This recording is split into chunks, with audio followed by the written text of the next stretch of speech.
ॐ अज्ञानतिमिरान्धस्य ज्ञानाञ्जनशलाकया चक्षुरुन्मीलितं येन तस्मै श्रीगुरवे नमः। श्रीचैतन्यमनोभीष्टं स्थापितं येन भूतले स्वयं रूपं कदा मह्यं ददाति सपदान्तिकं। वन्देऽहं श्रीगुरु श्रीयुतो पदकमलं श्रीगुरुन् वैष्णवांश्च श्रीरूपं साग्रजातं सहगण रघुनाथान्वितं तं सजीवं साद्वैतं सावधूतं परिजनसहितं श्रीकृष्णचैतन्यदेवं श्रीराधाकृष्णपादान् सहगण ललिता श्रीविशाखान्वितांश्च वाञ्छाकल्पतरुभ्यश्च कृपासिन्धुभ्यो एव च पतितानां पावनेभ्यो वैष्णवेभ्यो नमो नमो।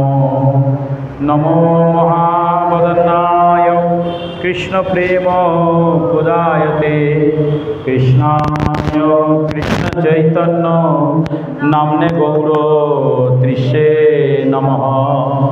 हे कृष्ण करुणा सिंधु दीनबंधु जगतपते गोपेश गोपिकाकांत राधाकांत नमोस्तुते। सप्तकांचन गौरांगी राधे वृंदावनेश्वरी विशोभानु सुते देवी प्रणमामि हरिप्रिये। नीलाचल निवासाय निताय परमात्मने बलभद्र सुभद्राभ्यां जगन्नाथाय ते नमः। जय श्री कृष्ण चैतन्य प्रभु नित्यानंद श्री अद्वैत गदाधर श्रीवासादि गौरभक्तवृंद। हरे कृष्णा कृष्ण कृष्ण हरे हरे हरे राम राम राम हरे हरे। ओम नमो भगवते वासुदेवाय। ओम नमो भगवते वासुदेवाय। ओम नमो भगवते वासुदेवाय। मुखं करोति वाचालं पंगुलंगाते गिरिं यत्कृपातमहं वन्दे परमानंद माधवं। नारायणं नमस्कृतं नरं चैव नरोत्तमं देवीं सरस्वतीं व्यासं ततो जयमुदीरयेत्। नमो विष्णुपदाय गौरप्रेष्ठ महात्मने श्रीमते असीत कृष्ण ब्रह्मचारिणीति नामिने भक्तिमाचार्य ख्यात गौरवाणी प्रचारक शरणागत पालाय नमो श्री गुरुवे नमो। भगवान श्री श्री राधा माधव श्रीमती राधारानी जगन्नाथ बलदेव सुभद्रा महारानी चैतन्य महाप्रभु नित्यानंद प्रभु सर्वगोस्वामी प्रभुगण व्यासदेव जी महाराज सुखदेव जी महाराज आपन आपन गुरु महाराज सकल साधुगुरु वैष्णवबृंद के प्रणाम जानिए गौरसंग मंदिरेर प्रतिष्ठाता उपस्थित सकल भक्तबृंदेर चरणे प्रणाम जानिए आज के आमरा प्रति शनिवारेर न्याय आज के एखाने उपस्थित हয়েছি भागवती कथा श्रवण करब बोले। जय जय श्री श्री भागवत कथा की। आज के एक विशेष विषय आलोचना करब। आपनारा भगवान श्रीकृष्णेर जन्माष्टमी पालन करलें परपर अनेक उत्सवई पालन करें। तो आगामी बुधवार 11 सेप्टेम्बर एक विशेष उत्सव आछे आपनारा सकले जानें। যারা কৃষ্ণ ভক্তি করছেন, গৌর মহাপ্রভুর ভক্তি করছেন, তারা অবশ্যই জানেন যে আগামী 11ই সেপ্টেম্বর বুধবার কী দিন আছে? রাধা অষ্টমী। জয় জয় শ্রী শ্রী রাধা অষ্টমী তিথি কি। আর আজকেও একটা অপূর্ব সুন্দর দিন, যে দিনে আমরা রাধারানীর কথা আলোচনা করব। সেটা হচ্ছে কি, আজকে হচ্ছে গণেশ চতুর্থী। সারাদিনই গণেশ চতুর্থী উৎসব, যদিও চতুর্থী কেটে গিয়ে চতুর্থী কেটে গেছে, পঞ্চমী তিথি পড়ে গেছে, কিন্তু যাই হোক আজকে আমরা গণেশজির কাছ থেকে শ্রদ্ধা ভক্তি এবং সর্বসিদ্ধি লাভ করতে পারি। তিনি হচ্ছেন সিদ্ধি বিনায়ক। দেশে বিদেশে গণেশের প্রচুর ভক্ত আছেন এবং ভগবান গণেশ হচ্ছেন আদি নারায়ণ। এ সম্পর্কে সব জায়গায় হয়, পৃথিবীর সর্বত্র হয়। মহারাষ্ট্রে তো বিশেষভাবে পালিত হয় 10 দিন ব্যাপী। সিদ্ধি বিনায়ক সিদ্ধিদাতা গণেশজিকে সকলে নারায়ণ রূপে পুজো করেন। তিনি খুব সহজে প্রসন্ন হন, সকল সিদ্ধির প্রণেতা। খুব সহজে সিদ্ধি লাভ করা যায়। এবং আপনারা জানেন যে আমাদের যে পঞ্চদেবতা, তার মধ্যে গণেশের পূজা প্রথম হয়। পৃথিবীতে যে কোনো ভগবান, যে কোনো দেবতার পূজা করতে গেলে আপনাকে গণেশের পূজা আগে করতে হবে।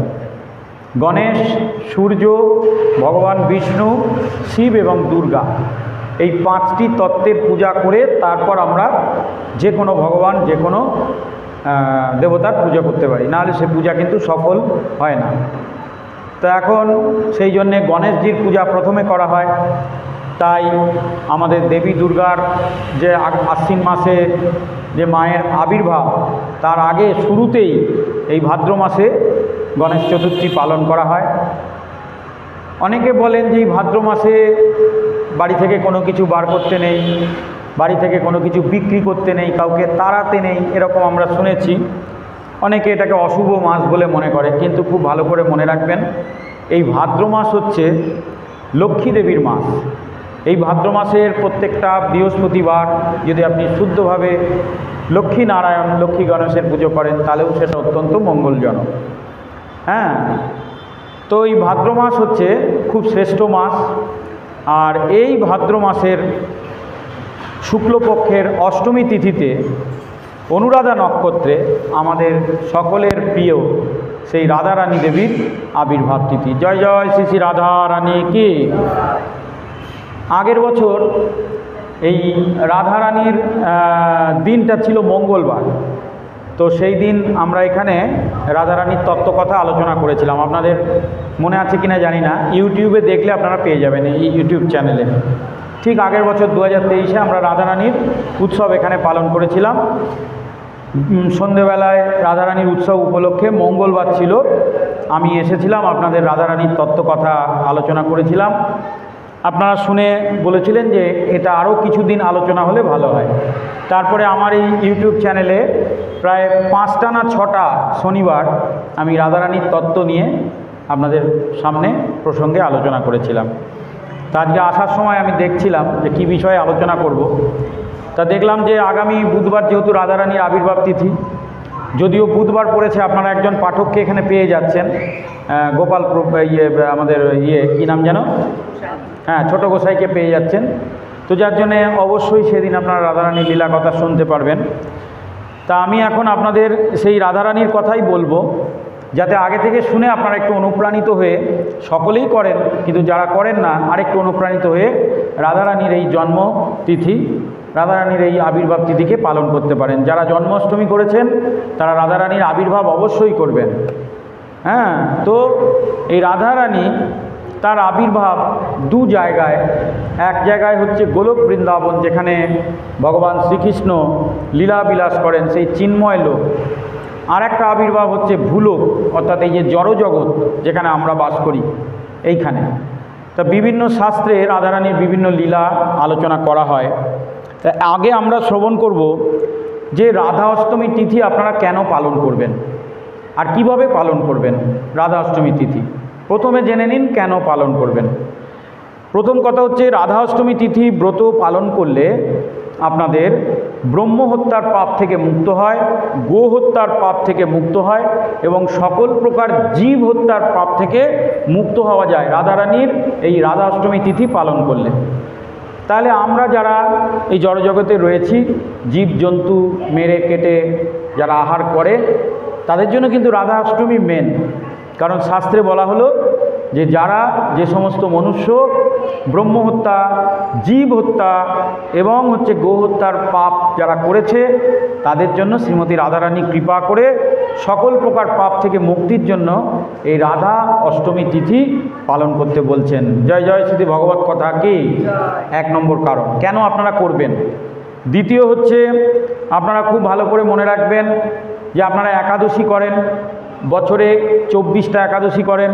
যে বছর ওই থাকে বা এক্সট্রা মাস থাকে, কি মাস বলছে সেটাকে, পুরুষোত্তম মাস থাকে, সেই মাসে আপনারা 2টো আরও এক্সট্রা করেন। শাস্ত্রে বর্ণনা করা হচ্ছে যে এই রকম 100টা একাদশী ব্রত পালন করলে যে ফল লাভ হয়, সেই 100 একাদশীর ফলকে 100 দিয়ে গুণ করলে যে ফল লাভ হয়, একটা রাধা অষ্টমী তিথি পালন করলে সেই প্রকার পুণ্যফল লাভ হয়। জয় জয় শ্রী ভগবত কথা কি, রাধা রানী কি। বুঝতে পারছেন রাধা রানীর কত কৃপা। আপনি 100টা একাদশী তিথি পালন করলে যে পুণ্যফল পাবেন, তাকে 100 দিয়ে গুণ করলে যে পুণ্যফল পাবেন, সেই একটা রাধা অষ্টমী তিথি পালন করলে সেই পুণ্যফল পাবেন। অর্থাৎ 100 × 100 10,000 একাদশী তিথির পালনের ফল আপনি একটা রাধা অষ্টমী তিথি পালন করলে পেয়ে যাবেন।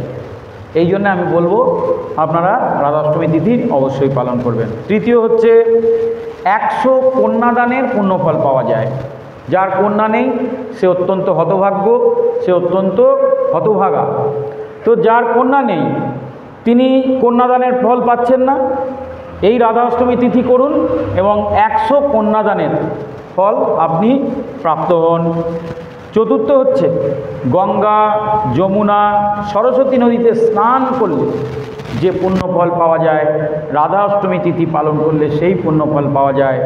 পঞ্চম হচ্ছে, রাধা অষ্টমী তিথি পালন করলে গোলকধাম তার নিশ্চিত হয়ে যায়। কেননা এই গোলকধামে যেতে গেলে যা প্রয়োজন সেটা হচ্ছে কি, প্রেম ভক্তি। আর এই প্রেম ভক্তি দান করেন কে, শ্রীমতী রাধা রানী। জয় জয় শ্রী শ্রী রাধা রানী কি। তাহলে রাধা রানী যদি আপনার প্রতি দয়ালু হন, কৃপালু হন, আপনার প্রতি কৃপা করে দেন, মার্সি করেন, তাহলে আপনি জেনে রাখবেন যে কৃষ্ণ আর আপনাকে বহিষ্কার করতে পারবে না, সে আপনি আমার মতন যত বড়ই পাপী হন না কেন। তো তাই এই রাধারানীর কৃপা পেতে গেলে আপনাকে ভাদ্র মাসের শুক্লপক্ষের অষ্টমী তিথি, অনুরাধা নক্ষত্রে যে রাধা অষ্টমী তিথি পড়েছে সেটা আপনারা পালন করবেন। এখন সেই রাধারানীর সেই রাধা অষ্টমী তিথি কবে, যদি এমনি সাধারণ হিসাবে দেখেন, 11ই সেপ্টেম্বর বুধবার, আগামী বুধবার। আজকে শনিবার, আগামী বুধবার রাধা অষ্টমী তিথি। আচ্ছা, এই রাধা অষ্টমী তিথি কীভাবে পালন করবেন তা আপনারা সকলেই জানেন। আমি জানি না আপনারা কিভাবে করবেন, কিন্তু আমি যেভাবে করি, এখানে কোনো অনুকল্প প্রসাদের জায়গা নেই। সাধারণভাবে রাধারানীর উপোস করবেন 12টা অবধি, দুপুর 12টা অবধি রাধারানীর উপোস করবেন। তারপরে বিভিন্ন মঠে মন্দিরে রাধারানীর চরণ দর্শন করানো হয়। সাধারণত মায়াপুরে, বৃন্দাবন ধামে রাধারানীর চরণ ঢেকে রাখা হয়। এই রাধা অষ্টমী তিথিতে সব জায়গায় রাধারানীর চরণ উন্মোচন করা হয়। তো আপনারাও, আমাদের মন্দিরেও হয়। তো যার জন্য রাধা অষ্টমী তিথিতে রাধারানীর চরণ আপনারা দর্শন করবেন, মন্দিরে অবশ্যই যাবেন। আর কি না, এই রাধারানীর চরণ দর্শন করে আপনারা, রাধারানীর অভিষেক হবে দুপুর 12টার পর। রাধারানীকে ভোগ নিবেদন করবেন। কি ভোগ? অন্ন, ডাল, সবজি, পনির, যা আপনাদের ভালো লাগে সব কিছু আপনারা রাধারানীর উদ্দেশ্যে নিবেদন করে সেই সকল প্রসাদ গ্রহণ করবেন। প্রসাদ গ্রহণ করলেই আপনাদের প্রসাদে সর্ব দুঃখানাম হানিরস্য উপজায়তে। প্রসাদ ভোজনের সাথে সাথেই রাধারানী কৃপা করে আপনাদের সকল দুঃখ দুর্দশা থেকে মুক্ত করবেন। জয় জয় শ্রী শ্রী রাধা রানী কি। তাহলে আমরা প্রথমে জানলাম রাধারানী, এই রাধা অষ্টমী ব্রত আমরা কেন করব। পরে জানলাম যে রাধা অষ্টমী ব্রত কিভাবে করব। এইবার রাধারানী সম্পর্কে কিছু তথ্য। তো রাধারানীর তত্ত্ব আমরা আগে বহুবার আলোচনা করেছি। প্রথমে আমরা আলোচনা করব রাধারানী গোলক বৃন্দাবনে কি করে আবির্ভূত হলেন। গোলকে রাধারানীর আবির্ভাব। জয় জয় শ্রী শ্রী রাধারানী কি। এটা অত্যন্ত সংক্ষিপ্তভাবেও বলা যায়, আবার একটু বিস্তারিতভাবেও বলা যায়। প্রথমে আপনাদের মনে রাখতে হবে রাধা শব্দের অর্থ কী। রা মানে হচ্ছে রা মানে হচ্ছে শ্রীরাসমণ্ডল, আর ধা মানে ধাবিত হওয়া। রা ধা, রা মানে হচ্ছে শ্রীরাসমণ্ডল, ধা মানে হচ্ছে ধাবিত হওয়া। যিনি জন্মের সাথে সাথেই কৃষ্ণকে আনন্দ প্রদান করবেন বলে শ্রীরাসমণ্ডল রচনা করে তার উদ্দেশ্যে পুষ্প চয়ন করতে পুষ্প চয়নের উদ্দেশ্যে অন্বেষণ করে ধাবিত হয়েছিলেন, তাই তার আর এক নাম হচ্ছে রাধা। জয় জয় শ্রী শ্রী রাধা রানী কি। ব্যাসদেবজি এই রাধা রানী সম্পর্কে কি বলছেন জানেন? ব্যাসদেবজি বলছেন, রা শব্দ উচ্চারেণ মাত্রেণ গমিষ্যামি শ্রবণী লোভতৎ, ধা শব্দ উচ্চারণ পশ্চাৎ দদামি ভক্তিম উত্তমাম। বলছে যে রাধারানীর নাম যদি আমরা উচ্চারণ করি, প্রথমে উচ্চারণ করুন উচ্চস্বরে, রাধে রাধে রাধে রাধে রাধে রাধে। এই উচ্চারণের ফল কি? ব্যাসদেবজি বলছেন যে এর ফল বর্ণনা করা আমার পক্ষে সম্ভব নয়, তবুও সংক্ষিপ্তে তোমরা জেনে রাখো কি।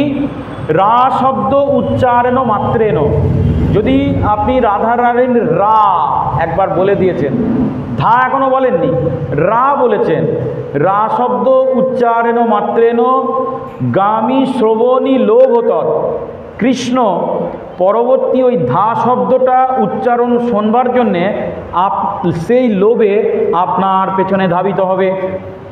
ধা শব্দ উচ্চারণ পশ্চাৎ দদামি ভক্তিম উত্তমা, কৃষ্ণ যেই আপনি রা উচ্চারণ করেছেন আপনার পেছনে ধাবিত হয়েছে। আপনি যেখানেই যান, আপনি বৃন্দাবন যান, মায়াপুর যান, মানে লন্ডন, ফ্রান্স, জাপান, যেখানেই যান ভগবান আপনার পেছনে ধাবিত হয়ে গেছে। কেন? আপনি রা উচ্চারণ করেছেন। ব্যাসদেবজি বলছেন, রা শব্দ উচ্চারণ মাত্রেণ জ্ঞামী শ্রবণী লোভতৎ, কৃষ্ণের লোভ এসে গেছে পরের শব্দটা শোনবার জন্য, আপনার পেছনে ধাবিত হয়েছে। ধা শব্দ উচ্চারণ পশ্চাৎ দদামি ভক্তিম উত্তমম, আর যেই মুহূর্তে আপনি ধা উচ্চারণ করে দিয়েছেন, কৃষ্ণের কাছে যেটা সর্বোত্তম বস্তু সেটা হচ্ছে প্রেম ভক্তি, সেই সব কিছু বস্তু দদামি ভক্তিম উত্তমম, সেই উত্তম বস্তু তিনি আপনাকে প্রদান করছেন। জয় জয় শ্রী ভগবত কথা কি। তো এই হচ্ছে রাধারানীর মহিমা। তা এ হেন শ্রীমতী রাধারানী যিনি যিনি বৃন্দাবন, গোলক বৃন্দাবন, মানে আমাদের তো দুটো জায়গা, জড়জগৎ, চিন্ময় জগৎ। তো এই চিন্ময় জগতে বৃন্দাবন ধামে শ্রীরাসমণ্ডল নামক একটি জায়গা আছে, বৃন্দাবন ধাম, সেখানে শ্রীরাসমণ্ডল বলে একটি জায়গা আছে। এই রাসমণ্ডলের একদিকে শতশৃঙ্গ পর্বত বিরাজমান, এবং সেই শতশৃঙ্গ পর্বতকেই ভূলোকে গোবর্ধন পর্বত বলা হয়। এই রাসমণ্ডল, আমরা কিন্তু চিন্ময় ধামের আলোচনা করছি, এখন যে আলোচনাটা করছি গোলকে চিন্ময় ধামে রাধারানীর আবির্ভাব। তো সেখানে রাসমণ্ডল বলে একটি জায়গা আছে, সেখানে শতশৃঙ্গ নামক একটি পর্বত আছে। সেই শতশৃঙ্গ পর্বতই ভূলোকে ওই আমাদের গোবর্ধন পর্বত রূপে আবির্ভূত হয়েছেন। তো বৃন্দাবনে মালতী মল্লিকা ফুলের একটি অত্যন্ত সেই পাহাড়ের সামনে মনোহর কানন আছে, যেখানে ইচ্ছা মাত্রই সব কিছু সংগঠিত হয়। মানে গোলক বৃন্দাবন তো, সেখানে কোনো কিছুর জন্য কোনো প্রয়াস করতে হয় না, ভগবানের ইচ্ছা মাত্রই সব কার্য সেখানে হয়ে যায়। তো সব কিছুই সংগীত হয়। তা জগৎপতি ভগবান শ্রীকৃষ্ণ সেই পুষ্প উদ্যানে একটি রত্ন সিংহাসনে বসে একা একা তিনি বাঁশি বাজাচ্ছেন। হঠাৎ তার চিত্তে লীলা বিলাসের জন্য পরম আনন্দ সুখ অনুভূত হলো। তো সেখানে বসে ভগবান গোবিন্দ বংশী বেদন করছেন। হঠাৎ তার মনে হলো যে আমি এই জড়জগতে, চিন্ময় জগতে সম্পূর্ণ একা, এই একা একা তো জীবন কাটানো যায় না। তাই তিনি কি করলেন, তার মনের মধ্যে লীলা বিলাসের ভাব উৎপন্ন হলো। তার এই লীলা আনন্দ সুখ সম্ভোগের জন্যে তখন তিনি তার চিন্ময় বিগ্রহ, ভগবানের যে চিন্ময় বিগ্রহ, তার বাম অঙ্গ থেকে এক পরম রূপশালী দেবীর সৃষ্টি করলেন। অর্থাৎ পরমেশ্বর ভগবান শ্রীকৃষ্ণ, তার বাঁদিকে দেখবেন রাধারানী দাঁড়িয়ে রয়েছে। তো ভগবান তার সঙ্গে লীলা বিলাসের জন্য লীলা সঙ্গী হিসাবে তার শরীর থেকে রাধারানীর সৃষ্টি করলেন বাম অঙ্গ থেকে। জয় জয় শ্রী শ্রী রাধারানী কি। যখন সৃষ্টি করেছিলেন তখন তিনি ছিলেন সর্ব আভরণ ভূষিতা, শুদ্ধ ক্ষৌম বসন পরিহিতা, তপ্ত কাঞ্চন কান্তি, অপূর্ব সুন্দর সৌম্য বসন, তপ্ত কাঞ্চন কান্তি মানে তার গায়ের রং ছিল উত্তপ্ত সোনার মতন। এবং এই দেবী কোটি চন্দ্রের ন্যায় প্রভাবিত করেছিলেন সেই গোলকধামকে। একসাথে পূর্ণিমাতে যদি কোটি কোটি চন্দ্র উদিত হয়, তার যে শোভা, রাধারানীর একাই গোলকে তার শোভা ছিল। তার অঙ্গের সব কিছু উদ্ভাসিত হয়ে উঠেছিল। তার মুখে স্মিত হাসি, তার অঙ্গ শোভায় মুক্ত ধবল, অপূর্ব সুন্দর দন্ত দেখা যাচ্ছে। তার গলদেশে শোভিত ছিল মালতী পুষ্পের মালা, হীরের হার। তার অঙ্গ দুটি ছিল গ্রীষ্মকালীন তপনের ন্যায়, গ্রীষ্মকালের যে সূর্য সেই সূর্যের মতো উজ্জ্বল। তিনি রত্ন সিংহাসনে পীতবাসন পরিহিতা, শ্রীকৃষ্ণের বাম অঙ্গ থেকে আবির্ভূত হয়েই তিনি তার চরণকে প্রণাম করলেন রাধারানী। এবং সেখান থেকে বিভক্ত হয়ে সেই রাধারানী কি করলেন, শ্রীকৃষ্ণ যখন রাধিকাকে দর্শন করলেন তখন সঙ্গে সঙ্গে কৃষ্ণের মধ্যে লীলা সুখ, লীলা করবার জন্যে ইচ্ছা আরম্ভ হলো। তো ভগবান শ্রীকৃষ্ণকে লীলা সুখ দান করবার জন্য রাধারানী তখন ধাবিত হলেন একটি পুষ্পবনের দিকে। সেখান থেকে অপূর্ব সমস্ত পুষ্প চয়ন করে নিয়ে এসে গোবিন্দের শ্রী চরণ কমলে দান করলেন। জয় জয় শ্রী শ্রী রাধারানী কি। তাহলে রা মানে হচ্ছে শ্রী রাসমণ্ডল, ধা মানে ধাবিত হয়ে, ধাবিত হওয়া। তাহলে রাধারানী ধাবিত হয়েছিলেন ভগবানকে আনন্দ প্রদান করবার জন্য, তাই জন্যে তার আরেক নাম রাধা। যেহেতু রাসমণ্ডলে তিনি আবির্ভূত হন এবং তৎক্ষণাৎ শ্রী হরির উদ্দেশ্যে তিনি পুষ্প চয়ন করে নিয়ে আসেন, তাই জন্যে তার আরেক নাম হলো রাধা। তো এই রাধারানীর তত্ত্ব আমরা কার কাছ থেকে পেলাম না, মহাপ্রভুর কাছ থেকে। যার জন্য মহাপ্রভুর ঋণ কিন্তু আমরা কখনো যেন না ভুলি। কারণ সাধুগুরু বৈষ্ণবরা বলছেন, যদি গৌর না হইতো তবে কি হইতো, কেমনে ধরিতাম দে। যদি গৌর না হইতো তবে কি হইতো, কেমনে ধরিতাম দে। ও সে রাধার মহিমা প্রাণরস সীমা, জগতে জানাতো কে,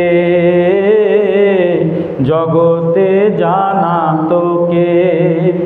যদি গৌর না হইতো তবে কি হইতো, কেমনে ধরিতাম দে। তাহলে এই রাধারানীর মহিমা, রাধারানীর সব কিছু যা ছিল অত্যন্ত গোপনীয় ব্যাপার, অত্যন্ত গোপনীয় বিষয়। যে রাধারানী বেদও গোপ্য, বেদেও যাকে গোপন করা হয়েছে, ভাগবত গোপ্য, ভাগবতেও যাকে গোপন করা হয়েছে, সেই রাধারানীর প্রকাশ ঘটালেন কে, শ্রী শ্রী চৈতন্য মহাপ্রভু। তাই মহাপ্রভুর এই ঋণ যেন আমরা কখনো না ভুলি। মহাপ্রভু আসার আগে রাধারানীর পূর্ণ প্রকাশ আমরা দেখতে পাইনি। নারদ পঞ্চরাত্রে বলা হচ্ছে, দ্বিভুজংসোপি গোলোকে তং দৃষ্টা সুন্দরীং লোলং রতিম কুত্তুং সমাদুত্তং। বলছেন গোলোকে রাধারানীর রূপ কেমন। নারদ পঞ্চরাত্রে নারদমুনি বলছেন, দ্বিতীয় স্কন্দের 3য় অধ্যায়ের 26 নম্বর শ্লোকে বলছেন, দ্বিভুজ সোহপি গোলোকে। রাধারানী তিনি কিন্তু যখন গোলকে থাকেন তিনি দ্বিভুজ, তিনি কিন্তু চতুর্ভুজ, অষ্টভুজ, ষড়ভুজ নন। এ লোকেও যখন থাকেন তখন তিনি দ্বিভুজ। এটাই একটা অদ্ভুত মহিমা। দ্বিভুজ সোহপি গোলকে, রাধারানীর রূপ সবসময় দ্বিভুজ। তংদৃষ্টা সুন্দরী, তিনি এত সুন্দর, এত সুন্দর।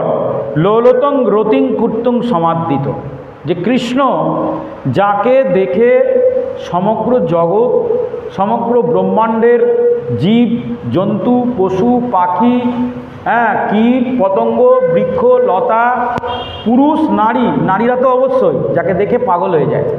আর সেই কৃষ্ণ, ভগবান শ্রীকৃষ্ণ রাধারানীকে দেখে ললিতং রতি কুত্তুং সমাদৃত, প্রেমের জন্যে পাগল হয়ে যান রাধারানীকে একবার দর্শন করার জন্য।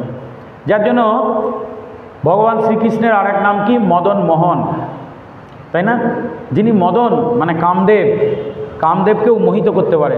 কাম সবাইকে মোহিত করতে পারে, কিন্তু কামদেবকে মোহিত করে কে? কৃষ্ণ।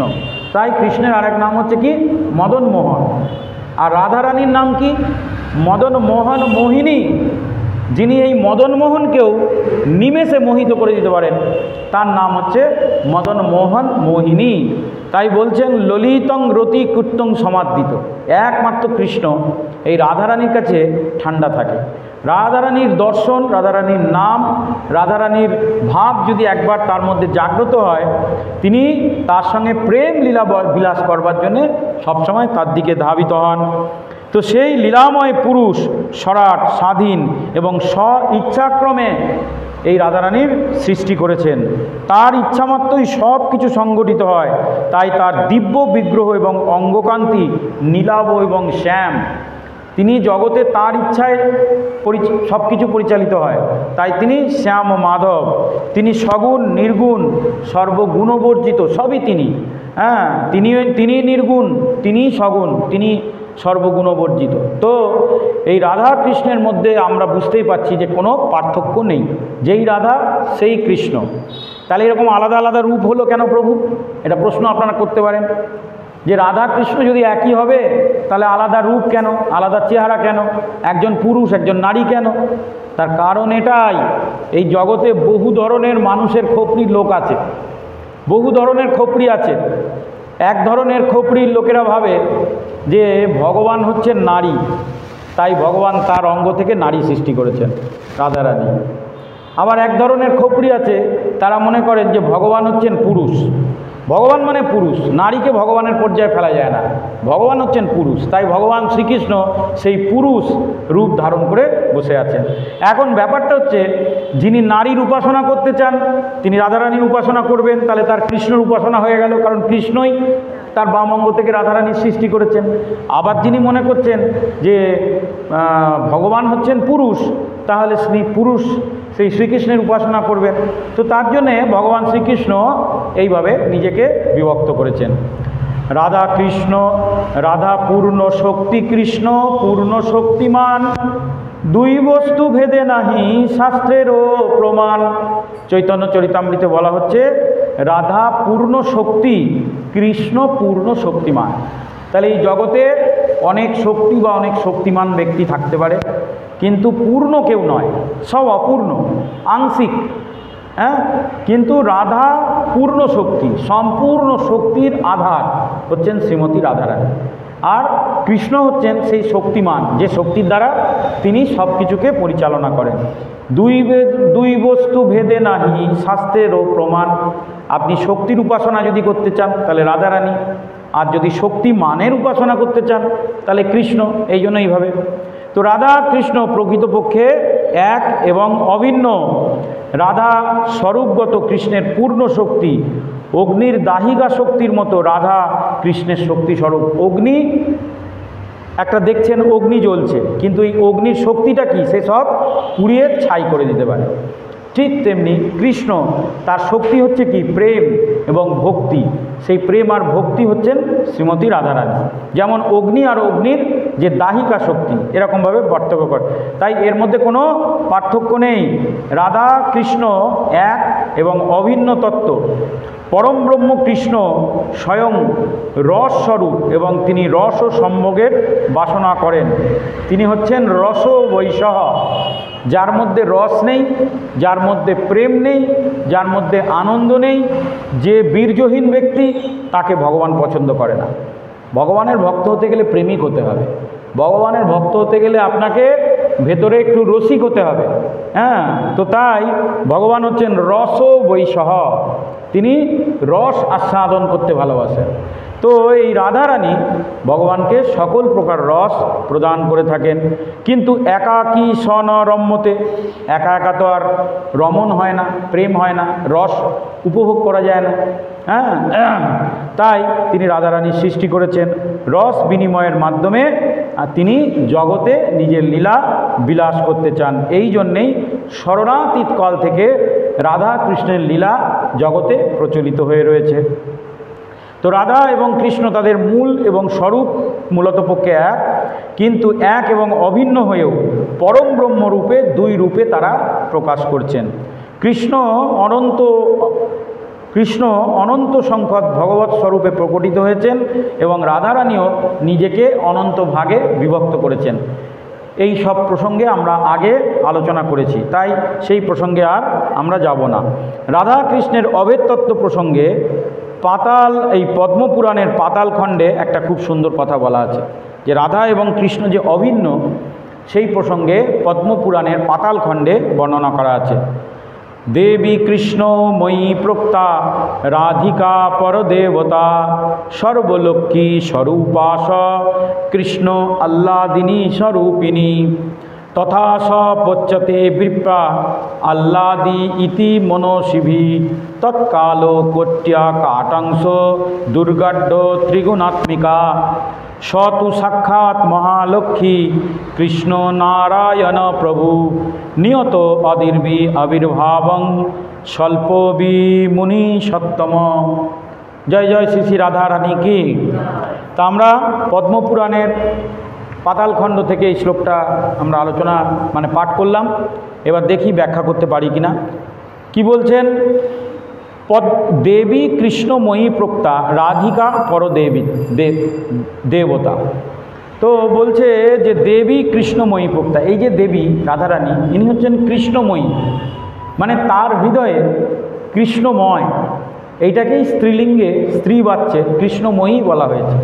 মানে এমন এমন ব্যক্তি থাকে যে একটা বিষয় নিয়েই সবসময় চিন্তা করে, তার হৃদয়ে অন্য কোনো চিন্তা আসে না।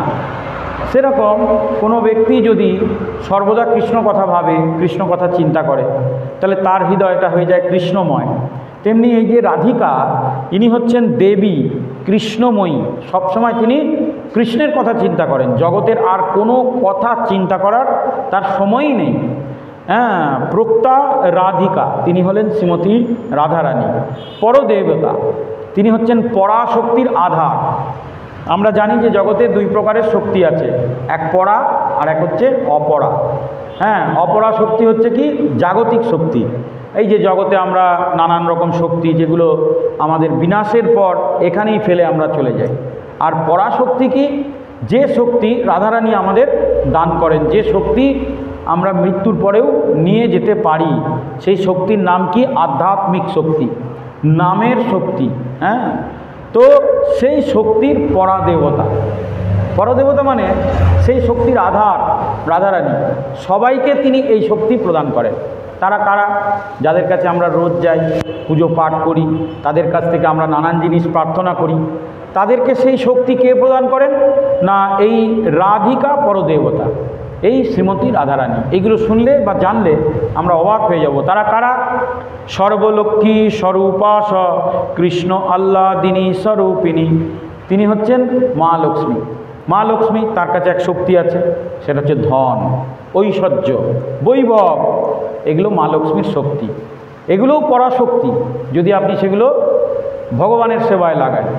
আর এই শক্তি দিয়ে যদি আপনি জাগতিক সুখ ভোগ করেন, তাহলে এটা আপনাকে বিনাশের পথে নিয়ে যাবে। তো যাই হোক, সেটা একটা শক্তি। তো ধন সম্পদ, টাকা পয়সা, হ্যাঁ, এই শক্তির আধারকে লক্ষ্মী দেবী। আর লক্ষ্মী দেবী এই শক্তি পাচ্ছে কোত্থেকে? শ্রীমতী রাধারানীর থেকে। তাই বলছেন সর্বলক্ষ্মী স্বরূপাসা। যত রকমের লক্ষ্মী আছে, আমরা জানি যে 8 প্রকারের লক্ষ্মী আছে, অষ্টলক্ষ্মী। আমরা একবার আলোচনা করেছিলাম যে 8 ধরনের লক্ষ্মী পুজো হয়। হ্যাঁ, আমরা সেই অষ্টলক্ষ্মীর পূজা, যাকে বলা হয় বৈভব লক্ষ্মী, সেই বৈভব লক্ষ্মীর পূজা অনেকে করি। এই বৈভব লক্ষ্মীদের কাছে যে প্রকার বৈভব আছে, সেই সব প্রকারের বৈভব সাপ্লাই করেন কে? শ্রীমতী রাধারানী। তো কৃষ্ণ আহ্লাদিনী স্বরূপিণী। আবার তিনি কি করেন? তাহলে কত কিছু করেন দেখুন, কিন্তু কখনো তিনি কাউকে কমপ্লেন করেন না, কখনো তিনি নিজেকে প্রকাশও করেন না। আমরা শাস্ত্র ঘেঁটে সেগুলো আলোচনা করছি। কৃষ্ণ আহ্লাদ স্বরূপিণী, আবার কৃষ্ণকে আহ্লাদও দেন। আহ্লাদ মানে কি? আনন্দ। আহ্লাদ মানে খুশি করা। আমরা বাচ্চাদের আহ্লাদ দিই না, যে আহ্লাদে সে একবারে আটখানা হয়ে যাচ্ছে, বাচ্চাদেরকে আনন্দ দিই। এই আহ্লাদিনী শক্তি, এটা একটা শক্তি। সেই কৃষ্ণকে আহ্লাদ প্রদান করেন ভগবান শ্রীকৃষ্ণের আহ্লাদিনী শক্তি শ্রীমতী রাধারানী। এই আহ্লাদ শব্দটা আপনারা পাবেন কোথায়? ওই প্রহ্লাদ মহারাজের শ্লোকে আপনারা পেয়ে যাবেন, যে প্রহ্লাদ লাদ দায়িনে নমস্তে নরসিংহায় প্রহ্লাদ লাদ দায়িনে। এই ভগবান নৃসিংহদেব তিনি প্রহ্লাদকে সবসময় আহ্লাদ দেন, মানে প্রহ্লাদকে এত ভালোবাসেন যে আহ্লাদে, সে বাবা যেমন সন্তানকে ভালোবাসলে মাঝে মাঝে ক্যাতুকুতু দেয়, পিঠে নিয়ে ঘোরে, ঘাড়ে চাপায়, খেলা করে, তাহলে কি এগুলোকে আহ্লাদ দেওয়া বলে না? এই নৃসিংহদেব প্রহ্লাদ মহারাজকে ঠিক সেই প্রকারের আহ্লাদ প্রদান করেন। তাই শ্লোকে বলা হচ্ছে নমস্তে নরসিংহায় প্রহ্লাদ লাদ দায়িনে। তা প্রহ্লাদ মহারাজ বা এই নৃসিংহদেব যে প্রহ্লাদকে আহ্লাদ দিচ্ছে, সেই আহ্লাদ কোথা থেকে আসছে? নৃসিংহদেবের হৃদয়ে থাকে লক্ষ্মী দেবী, সেই লক্ষ্মী দেবীর কাছ থেকে কিন্তু সেই আহ্লাদ তিনি পাচ্ছে। আর লক্ষ্মী দেবী এই আহ্লাদ কোথা থেকে পাচ্ছে? শ্রীমতী রাধারানীর থেকে। আর এই রাধারানী স্বয়ং কৃষ্ণ আহ্লাদ স্বরূপিণী, কৃষ্ণকে আহ্লাদ প্রদান করে থাকেন, মানে আনন্দ প্রদান করে থাকেন। তথা স প্রচ্যতে বিপ্রা আহ্লাদি ইতি মনীষিবি। শুধু তাই নয়, যারা আমরা নাম জপ করি, যারা মনীষী, যারা শ্রেষ্ঠ ব্যক্তি, যারা ব্রাহ্মণ, তাদের সকলের মনের ইচ্ছা, সকলের আনন্দ সব কিছু প্রদান করে থাকেন এই শ্রীমতী রাধার স্বরূপিণী শক্তি। তৎকালও কোট্টাংশ দুর্গাঢ্য ত্রিগুণাত্মিকা। এছাড়াও দুর্গাঢ্য মানে দুর্গা সহ আরও যে মায়ের ত্রিগুণাত্মিকা শক্তি, সাত্ত্বিক, তামসিক এবং রাজসিক রূপ আছে না দেবীদের? তামসিক রূপ কি? এই যে দেবী কালী, মা কালী তামসিক রূপ। রাজসিক রূপ কি? দুর্গা। আর সাত্ত্বিক রূপ কি? জগদ্ধাত্রী।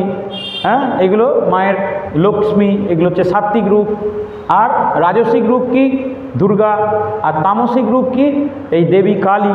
তাহলে দুর্গাঢ্য ত্রিগুণাত্মিকা, তিন রকম গুণের যে শক্তি যারা জগতে বিরাট করছেন, যারা কালী পুজো করছেন, যারা দুর্গা পুজো করছেন, যারা লক্ষ্মী পুজো করছেন, তাদের সকলকে মনে রাখতে হবে এই যে ত্রিগুণাত্মিকা শক্তি, সাত্ত্বিক, রাজসিক, তামসিক, ইনক্লুডিং দুর্গা, দুর্গাকে বিশেষভাবে বলা হচ্ছে, এই সকল প্রকার শক্তির আধার হচ্ছেন শ্রীমতী রাধারানী। জয় জয় শ্রী শ্রী রাধারানী কি। সতু সাক্ষাৎ মহালক্ষ্মী কৃষ্ণ নারায়ণী প্রভু নিয়তং নিতম ভাবং স্বল্পপি মুনিরুত্তম। তো সমস্ত সাধুগুরু বৈষ্ণবরা জানেন ইনি হচ্ছেন সাক্ষাৎ মহালক্ষ্মী, ইনি হচ্ছেন সাক্ষাৎ দেবী দুর্গা, ইনি হচ্ছেন সাক্ষাৎ কাল স্বরূপিণী মহাকালী। তো এই সকল প্রকার এবং নারায়ণী অর্থাৎ নারায়ণের কাছে যিনি থাকেন, তো এদের সকলকে সৃষ্টি করেছেন শ্রীমতী রাধারানী এবং এদের সকলের যে শক্তি প্রদান করছেন শ্রীমতী রাধারানী। কিভাবে? শ্রীমতী রাধারানীর তিন প্রকারের শক্তি আছে। শ্রীমতী রাধারানীর তিন প্রকারের শক্তি আছে: অন্তরঙ্গা শক্তি, বহিরঙ্গা শক্তি, তটস্থা শক্তি। অন্তরঙ্গা শক্তির আবার তিন রকম ভাগ আছে: সন্ধিনী, সম্বিত, আহ্লাদিনী। হ্যাঁ, মনে থাকবে এগুলো।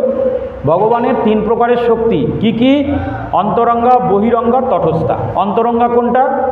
শ্রীমতী রাধারানী, যার দ্বারা ভগবান চিন্ময় জগৎকে পরিচালনা করেন। বহিরঙ্গা কোনটা? দেবী দুর্গা, যার দ্বারা ভগবান জড় জগৎকে পরিচালনা করেন। ভগবান কিছু করেন না, তার শক্তি এই কার্যগুলো করে, যেটাকে বলা হচ্ছে মম মায়া দুরাত্মায়া, ওটা হচ্ছে বহিরঙ্গা শক্তি। আর ভগবানের অন্তরঙ্গা শক্তি, যার দ্বারা ভগবান চিন্ময় জগৎকে পরিচালনা করেন। আর একটা কি শক্তি থাকলো? তটস্থা শক্তি। তটস্থা শক্তির দ্বারা ভগবান জীবকে পরিচালনা করেন। তটস্থা শক্তির দ্বারা ভগবান জীবকে পরিচালনা করেন। এই যে আমরা কথা বলছি, চলছি, ফিরছি, সব কিছু আমরা করছি, এটা কিসের দ্বারা করছি? তটস্থা শক্তি, ভগবানের একটা শক্তি। সেটা হচ্ছে আত্মা। ওই আত্মার মধ্যেই সেই শক্তি প্রদান করে রেখেছেন ভগবান, সেটা হচ্ছে তটস্থা শক্তি। সেই তটস্থা শক্তির মাধ্যমে ভগবান জীবজগৎকে পরিচালনা করেন। এই অবধি আমরা বুঝলাম। এবার এই যে অন্তরঙ্গা শক্তি, এর 3 ধরনের শক্তি আছে: সন্ধিনী, সম্বিত এবং আহ্লাদিনী। সন্ধিনী, সম্বিত এবং আহ্লাদিনী। তার মধ্যে রাধারানীকে না, এই অন্তরঙ্গার আহ্লাদিনী যেটা সর্ব আনন্দ, অন্তরঙ্গা শক্তি কিন্তু শ্রীমতী রাধারানী, লক্ষ্মী, এরা সবাই কিন্তু, গোপীরা, মহিষীগণ সবাই কিন্তু অন্তরঙ্গা শক্তির প্রকাশ। কিন্তু রাধারানী হচ্ছেন অন্তরঙ্গার মধ্যে আবার আহ্লাদিনী, এই শক্তির প্রকাশ। তাই রাধারানী যেমন ভগবান শ্রীকৃষ্ণ থেকে, বামাঙ্গ থেকে শ্রীমতী রাধারানীর সৃষ্টি হয়, ডানাঙ্গ থেকে বলদেবের সৃষ্টি হয়, তেমনি শ্রীমতী রাধারানী থেকে আবার 3 ধরনের কান্তাগণের সৃষ্টি হয়। আমরা আলোচনা করেছিলাম, 1 ধরনের কান্তাগণ হচ্ছে লক্ষ্মীগণ, 2 ধরনের কান্তাগণ হচ্ছে মহিষীগণ, 3 ধরনের কান্তাগণ হচ্ছে এই ব্রজগোপীগণ। এরা সব রাধারানী থেকে সৃষ্টি হয়েছে। জয় জয় শ্রী শ্রী রাধা রানী কি, এগুলো সবাই কিন্তু অন্তরঙ্গা। আর বহিরঙ্গার মধ্যে সৃষ্টি হয়েছে কি, দেবী দুর্গা, কালী ইত্যাদি। আর তটস্থা শক্তি হচ্ছেন আপনারা। জয় জয় শ্রী শ্রী রাধা রানী কি। তাহলে আমরা সকলেই ভগবানের শক্তির প্রকাশ। চৈতন্য চরিতামৃতে বলা আছে, কৃষ্ণকে আহ্লাদে তাতে নাম আহ্লাদিনী। তিনি কৃষ্ণকে আহ্লাদ প্রদান করেন, তাই তিনি আহ্লাদিনী। পদ্মপুরাণে আরও বলা হয়েছে যে শ্রীমতী রাধারানী নারদ মুনিকে বললেন, পদ্মপুরাণে শ্রীমতী রাধারানী নারদ মুনিকে কি বলছেন, অহং চ ললিতা দেবী রাধিকা চ যোগীয়তে, অহং চ বাসুদেবক্ষ নিত্যং কমলাত্মিকা, সত্যং যে সাত সহং রূপম যোজিতম ইচ্ছামম সনাতনী, অহং চ ললিতা দেবী পুংরূপং কৃষ্ণ বিগ্রহ, উভয়ন্তয়পি নাস্তি সত্যং সত্যং হি নারদ। নারদ মুনিকে বলছেন, সত্যং সত্যং হি নারদ, হে নারদ, আমি তোমাকে একদম সত্য সত্য পরম সত্য কথা বলছি। কী সেই কথা? অহং চ ললিতা দেবী, আমি ললিতা দেবী নামে আখ্যাত হই। আমরা যে ভগবানের যে ওখানে যে অষ্টসখী দেখি, তাদের মধ্যে একজন আছেন ললিতা। তাই শ্রীমতী রাধারানী বললেন যে অহং চ ললিতা দেবী, আমি কিন্তু ললিতা রূপে জগতে আবির্ভূত হয়েছি। রাধিকা চ জি গায় গীয়তে, এবং আমি রাধারানী রূপে আছি। অহং চ বাসুদেবাক্ষং, এবং আমি সেই কমলাত্মক বাসুদেব, নিত্যং কমলাত্মিকা, এবং সেই কমলা স্বরূপিণী নিত্যকাল রমণী। অর্থাৎ আমি সেই বাসুদেব, আমি অ্যাকচুয়ালি বাসুদেব, অর্থাৎ রাধারানী কিন্তু বাসুদেব শ্রীকৃষ্ণ। কেন? তিনি নারী শরীর রূপ ধারণ করে বসে আছেন। সত্যং যে সং সহম রূপম, আমার এই অপূর্ব সুন্দর রূপ, আমি কৃষ্ণ, আমি রাধা, এইভাবে যে আমাকে বুঝতে পারবে সেই হচ্ছে প্রকৃত সনাতন, সেই হচ্ছে প্রকৃত তত্ত্ববক্তা। হে নারদ, আমি তোমাকে সত্য কথা বলছি, তুমি শ্রবণ করো। আবার বৃহৎ গৌতমী তন্ত্রে বলা হচ্ছে, সত্যং তত্ত্বং পরন্ত চ তত্ত্বতয়ং অহং কিল, ত্রিতরূপিণী স্বাপি রাধিকা মম বল্লভা, প্রকৃতই পরভাবংশাপি মৎশক্তি ত্রিস্বরূপিণী, সাত্ত্বিকং রূপমাস্থায় পুণ্যহং ব্রহ্মচিরূপৎ, ব্রহ্মণ পাতির্থং সমাক্রম সম্ভবামি যুগে যুগে।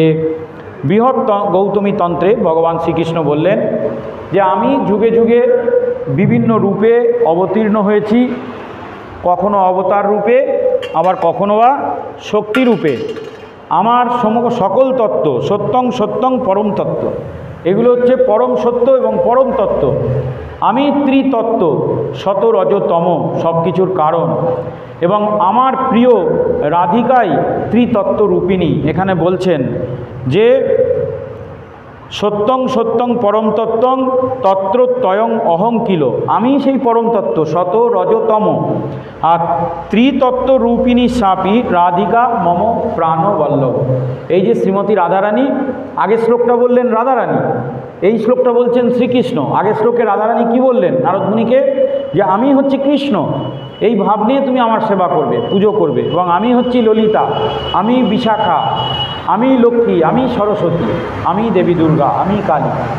আর এই শ্লোকে ভগবান শ্রীকৃষ্ণ গৌতমী তন্ত্রে বলছেন যে আমার থেকেই এই রাধারানীর সৃষ্টি, আর এই রাধারানী আমারই শক্তি, এবং শত রজ তম এই ত্রিগুণাময়ী শক্তি সব রাধারানী থেকেই সৃষ্টি। অর্থাৎ রাধা কৃষ্ণের মধ্যে পার্থক্য কিছু নেই, আমরা একই সাথে একই সঙ্গে পূজা করতে পারি।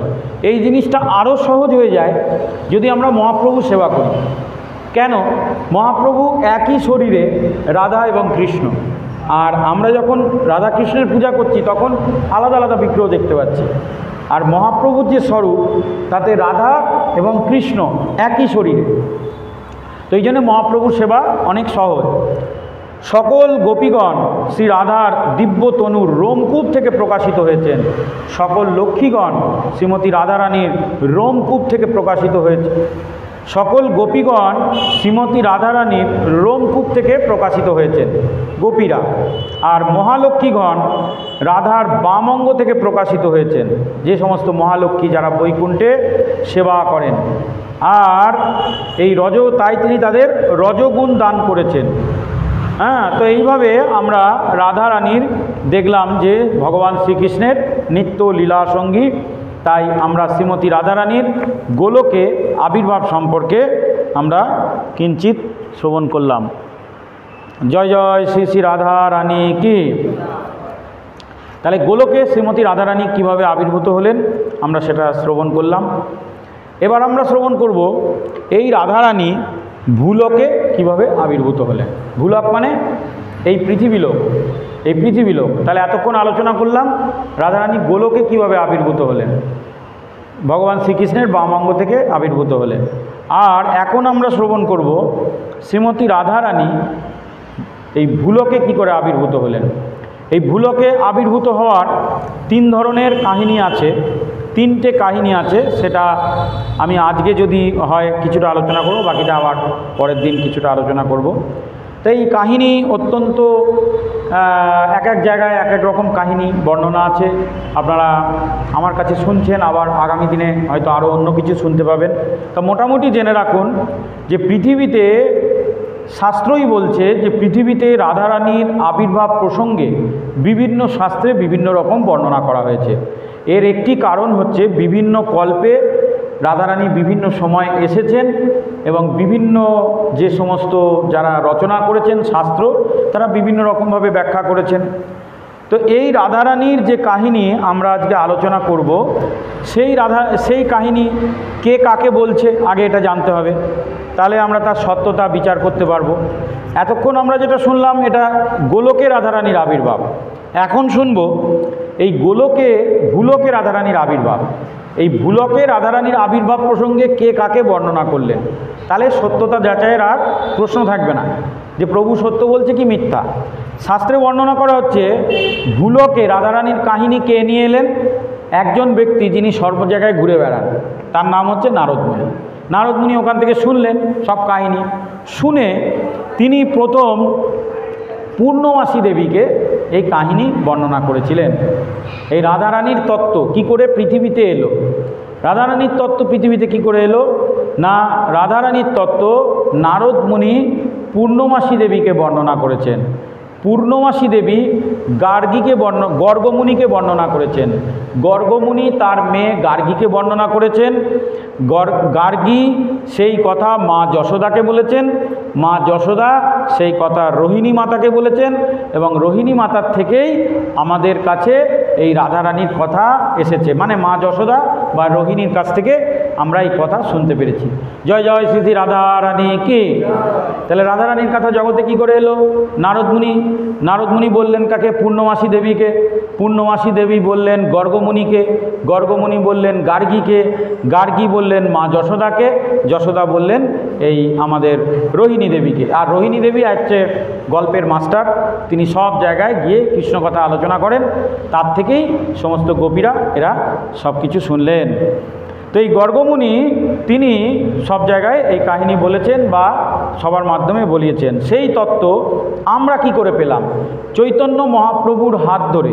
চৈতন্য মহাপ্রভু শ্রী রূপ গোস্বামী, সনাতন গোস্বামীকে কৃপা করেছিলেন, তাদের হৃদয়ে এই তত্ত্ব দান করেছিলেন। তিনি নিজে কোনো গ্রন্থ লেখেননি, তো সেই তত্ত্ব ছিল রূপ গোস্বামী তার ললিতা মাধব গ্রন্থে বর্ণনা করে গিয়েছেন।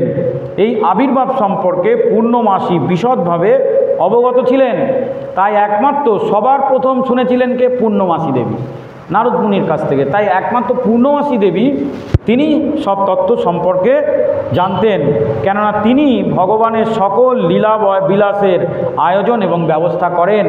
এই পূর্ণমাসী দেবী হচ্ছেন যোগমায়া। এই যোগমায়া রূপিণী পূর্ণমাসী দেবী ভগবান যখন যেখানে লীলা করেন, যা কিছু সব এই পূর্ণমাসী দেবী তার আয়োজন করেন। এই তথ্য কেবল মা যশোদা এবং রোহিণীর কাছ থেকে পরবর্তীকালে শুনেছিলেন। তথ্য নাম্বার 1, 3টে কাহিনী আছে। 1 নম্বর কাহিনী, জয় জয় শ্রী শ্রী রাধা রানী কি। বৃন্দা পর্বত তার বিশাল আয়তন, আর তার থেকেও বিশাল আয়তন হচ্ছে হিমালয় পর্বত। পাশাপাশি দুইজনের মধ্যে খুব ঝগড়া মানে ওর বাড়ি এত বড় তো আমার বাড়ি এত বড়, ওর 4 তলা তো 6 তলা, ওর 6 তলা তো 10 তলা, এইভাবে পাহাড় এরা তো আস্তে আস্তে বাড়তে থাকে। তাই বৃন্দা পর্বত আর হিমালয় পর্বত এদের মধ্যে একটা দ্বন্দ্ব ছিল, যে আমি এত বিশাল, ও এত বিশাল, এইভাবে একটা ঈর্ষার ব্যাপার ছিল। এরপরে একবার হলো কি, হিমালয় পর্বতের কন্যা, পর্বত, তার কন্যার নাম কি ছিল? পার্বতী। হিমালয় পর্বতের কন্যার নাম ছিল পার্বতী। পার্বতী দেবীর ঘটনাচক্রে বিয়ে হয় শিবের সাথে। এখন শিব হচ্ছে ত্রিকালজ্ঞ, শিব হচ্ছে সর্বশক্তিমান এই ব্রহ্মাণ্ডে, তাকে তো কেউ পরাজিত করতে পারে না। পার্বতী দেবীর সঙ্গে বিবাহ হওয়াতে বাবা অর্থাৎ এই শ্বশুরমশাই হিমালয়ের দম্ভ যেন আরও বেড়ে গেল। সে নিজেকে ব্রহ্মাণ্ডের সবচেয়ে সেরা বলে ঘোষণা করল। অর্থাৎ বুঝতেই পাচ্ছেন, যদি আপনাদের এখানে আশেপাশে কোনো একজন ব্যক্তির কন্যা থাকে, সেই কন্যার যদি কোনো বড় ঘরে বিয়ে হয়, বিশাল ব্যাপার, তাহলে কি হবে? তার ক্ষমতা বেড়ে গেল, সেই লোকের একদম বিশাল ব্যাপার হয়ে গেল যে আমার জামাই অমুক, সে সব জায়গায় ফাটিয়ে বেড়াবে কি না? সেই রকম হিমালয়। আর এইদিকে বৃন্দা পর্বত, তার তো ছেলেও নেই, মেয়েও নেই, কিছুই নেই। সে এখন আস্তে আস্তে ভাবছে, বাবা এর এত বড় জামাই হয়ে গেছে, এত নাম হয়ে গেছে চারিদিকে, মেয়ে পার্বতী শিবকে বিয়ে করেছে, তাদের এখন বিশাল শক্তি। শিব হচ্ছে এই জড়জগতের মালিক, এই জড়জগতের মালিক, সুতরাং আমি এখন তার কাছে ছোট হয়ে গেছি। এই কথা ভেবে বৃন্দা পর্বত তখন চিন্তা করলেন যে আমাকে এমন কিছু করতে হবে যাতে আমারও একটা কন্যা সন্তান হয়, এবং সেই কন্যা সন্তানের এমন একটা স্বামী দরকার যে কি করবে? শিবকেও যুদ্ধে পরাজিত করতে পারবে। জয় জয় শ্রী ভগবত কথা কি। তাহলে ঈর্ষা হিংসা শুধু যে আমাদের মধ্যে আছে তা নয়, এই ঈর্ষা হিংসা হচ্ছে জড়জগতের প্রকাশ, স্বর্গেও আছে, অন্যান্য লোকেও আছে। কারণ আমরা এখন কিসের কথা আলোচনা করছি? গোলকের নয়, ভূলোক, অর্থাৎ এই জড়জগতের কথা আলোচনা করছি। তো তাই এই জড়জগতে এদের মধ্যেও, দেবদেবতাদের মধ্যেও কিন্তু ঈর্ষা হিংসা রয়েছে। তো তখন এইভাবে এই অভিলাষ পূরণের সংকল্প করে বৃন্দা পর্বত তখন দেখলেন কি করা যায়, চালাকি বুদ্ধি আঁটলেন। চালাকির দ্বারা কিন্তু জীবনে কোনো মহৎ কার্য হয় না। তিনি চিন্তা করলেন আমার একটা কন্যা সন্তান হতে হবে। শুধু কন্যা সন্তান হলে হবে না, তাকে বিবাহ দিতে হবে এমন একজনের সাথে যাতে করে সে শিবকে পরাজিত করতে পারে। তা এই রকম ধরনের বর জগতে কে দিতে পারে? একজনই দিতে পারে, ব্রহ্মা, যে সব কিছুতেই তথাস্তু বলে দেয়। তখন তিনি কঠোর ব্রহ্মার উপাসনা করতে লাগলেন বৃন্দা পর্বত। কিছুকাল ব্রহ্মার উপাসনা করবার পর ব্রহ্মাকে বর চাইলেন, বললেন যে হে ব্রহ্মাজি, আপনি আমার উপাসনায় যদি সন্তুষ্ট হয়ে থাকেন তাহলে আপনি আমাকে বর প্রদান করুন। ব্রহ্মাজি বললেন কি বর চাও? বললেন আমি বর চাই আমার যেন কন্যা সন্তান হয়, একাধিক। বললেন তথাস্তু। তারপর বললেন কি যে শুধু কন্যা সন্তান হলে হবে না, সেই কন্যা সন্তানের এমন একজন স্বামী চাই যে এই যে হিমালয় পর্বত, তার যে জামাই মহাদেব, তার থেকেও যেন শক্তিশালী হয়। ব্রহ্মাজি বললেন তথাস্তু। তো এই কথা বলে ব্রহ্মাজি তখন তথাস্তু বলে দিয়ে তো চলে এলেন। চলে এসে এবার তিনি হিসেব করছেন যে আরে বাপরে বাপ কী বর দিয়ে ফেললাম। পর্বতের কন্যা হচ্ছে পার্বতী আর তার স্বামী হচ্ছে মহাদেব। এই জগতে মহাদেবকে পরাজিত করতে পারে এমন ব্যক্তি কে আছে বলে তিনি অসম্ভব উদ্বিগ্ন হয়ে পড়লেন যে তাহলে কোন কন্যা সন্তানের জন্ম দেওয়া যায় যে মহাদেবের যার স্বামী মহাদেবকে পরাজিত করতে পারে। এইভাবে তিনি উপলব্ধি করলেন যে এই জগতে আমি বর তো দিয়ে দিয়েছি, কিন্তু তার এই বরকে সফল করার ক্ষমতা আমার নেই। তখন তিনি চিন্তা করলেন যে তবে হ্যাঁ, একটা বুদ্ধি ফাঁদা যায়, সেটা হচ্ছে যে তার কন্যা হচ্ছে পার্বতী, পার্বতী দেবীর স্বামী হচ্ছে শিব। তাহলে শিবকে পরাজিত করতে গেলে কাকে দরকার? ভগবান শ্রীকৃষ্ণকে দরকার। তাহলে ভগবান শ্রীকৃষ্ণ অচিরেই আবির্ভূত হবেন। তাহলে শ্রীকৃষ্ণ যদি স্বামী হয় তাহলে স্ত্রী কে হবে? শ্রীমতী রাধারানী, কারণ শ্রীকৃষ্ণ তো রাধা ছাড়া থাকে না। তাহলে যেন তেন প্রকারেণ এই বৃন্দা পর্বতের কাছে রাধারানীকে আবির্ভাব ঘটানো দরকার, যাতে করে রাধারানীর সাথে কৃষ্ণের বিবাহটা সম্পূর্ণ হয়। এই বলে তিনি রাধারানীর উপাসনা করতে লাগলেন। কারণ রাধারানী হচ্ছেন সর্বশ্রেষ্ঠ, মানে দুর্গার পরেই যদি কেউ থেকে থাকেন তাহলে শ্রীমতী রাধারানী, শিবের ওপরে যদি কেউ থেকে থাকেন তাহলে সে হচ্ছেন পরমেশ্বর ভগবান শ্রীকৃষ্ণ, এরা ছাড়া হবে না। তো এইভাবে তিনি অনন্তকাল রাধারানীর উপাসনা করতে লাগলেন এবং রাধারানী যখন তার সামনে আবির্ভূত হলেন ব্রহ্মার তপস্যায় সন্তুষ্ট হয়ে, ব্রহ্মাজি কার জন্য তপস্যা করছেন? বৃন্দা পর্বতের জন্য, নিজের জন্য নয়। তো ব্রহ্মার তপস্যায় সন্তুষ্ট হয়ে রাধারানী বললেন, হে ব্রহ্মাজি, আমি আপনার তপস্যায় সন্তুষ্ট হয়েছি, বলুন আপনি কি চান। তখন রাধারানীকে বললেন যে হে মা, আমি একটা বড় ভুল কার্য করেছি। সেই কার্যটা হচ্ছে কি, আমার এক ভক্তকে বর দিয়ে বসেছি, এই প্রকার বর, যেটা আপনাদের বললাম, যে যার স্বামী শিবকে পরাজিত করতে পারে। তা ভেবে দেখলাম তা আপনার থেকে শ্রেষ্ঠ কন্যা তো আর কেউ নেই, তো তাই আমি চাই যে আপনি বৃন্দা পর্বতের কন্যা রূপে আবির্ভূত হন। রাধারানী সঙ্গে সঙ্গে কি বললেন এটা কি করে সম্ভব?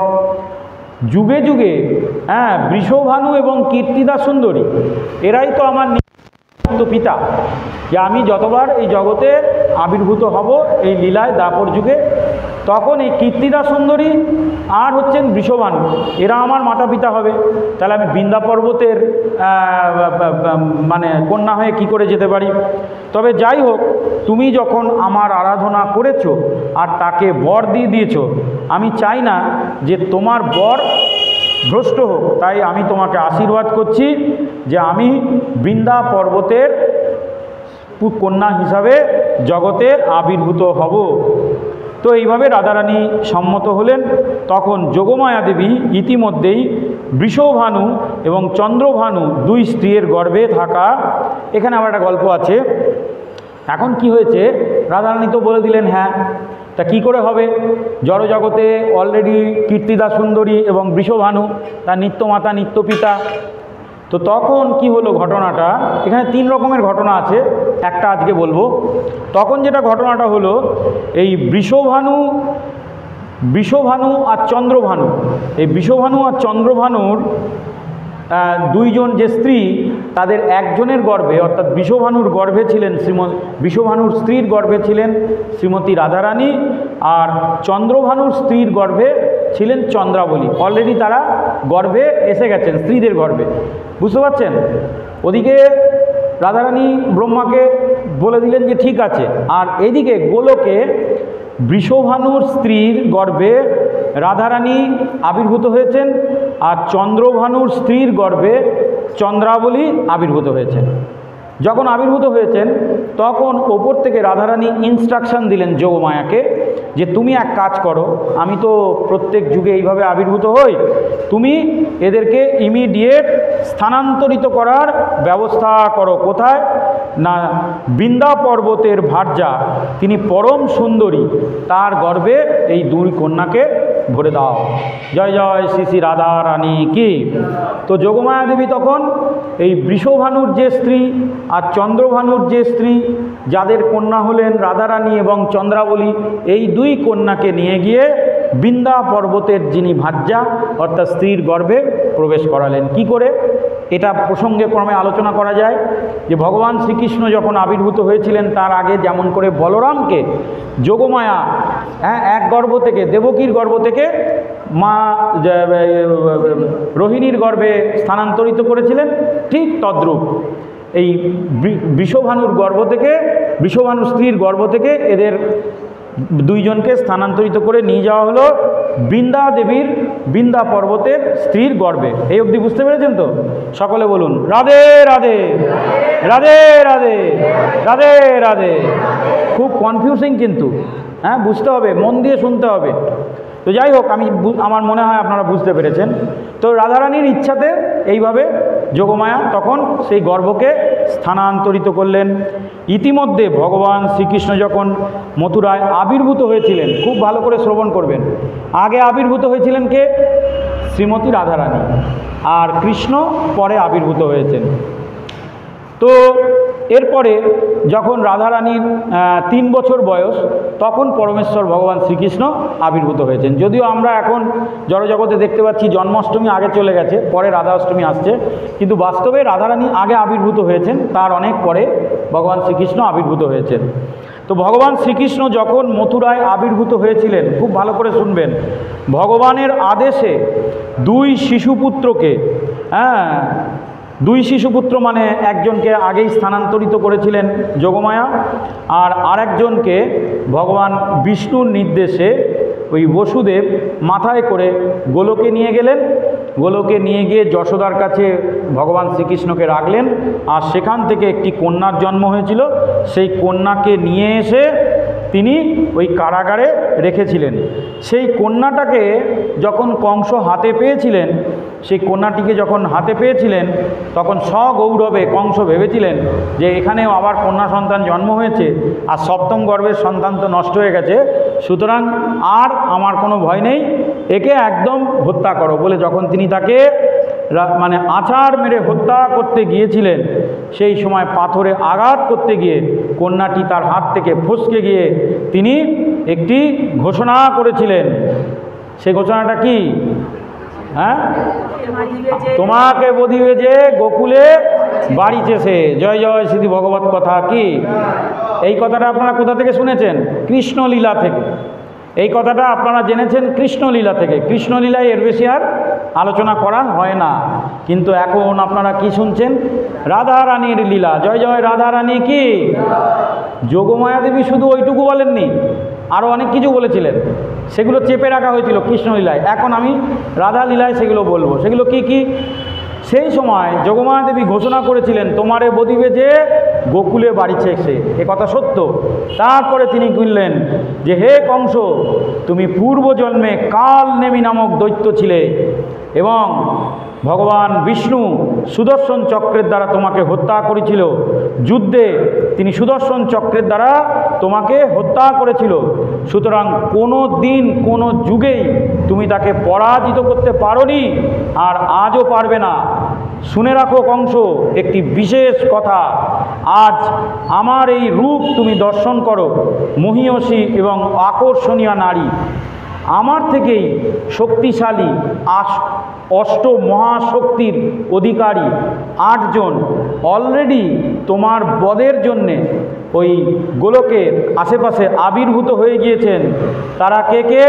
তারা হচ্ছেন শ্রীমতী রাধারানী, চন্দ্রাবলী, ললিতা, বিশাখা, পদ্মা, শৈবা, শ্যামলা এবং ভদ্রা। এরা হচ্ছে আমার অষ্টশক্তি। মায়ের যে অষ্টশক্তি, সেই অষ্টশক্তি কে কে? 1 হচ্ছেন রাধারানী, 2 হচ্ছেন চন্দ্রাবলী, ললিতা, বিশাখা, পদ্মা, শৈবা, শ্যামলা এবং ভদ্রা। এই 8 জন অলরেডি এই জড়জগতে ওখানে আবির্ভূত হয়েছেন।